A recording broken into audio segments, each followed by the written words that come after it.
Hey everyone, and welcome back to another video. And in this video, I'm going to show you how to find your tax withholding form, Form W-4. Now, this video is going to be particularly useful for individuals.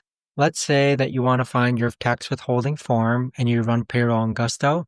How do you actually go ahead about doing so? Now, this video is going to be short, sweet, and simple, guys. There's not going to be a lot of steps involved.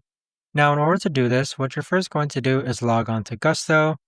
Next, you're going to go ahead and click on Documents on the left-hand side. And then over here, you're going to see this form called Tax Withholding, Form W-4. So what this is going to do is that it's going to record your employee's federal withholding allowance. And so go ahead and click on this, and then you'll be able to download that form. But there you have it, guys. That right there is the best and easiest way that I know of to actually go ahead and find your tax withholding Form W-4 on Gusto Payroll. If you guys know of a better, easier way to actually do this, let me know in the comments down below. I would love to know. Thanks so much for watching, everyone, and I'll see you guys all in the next video.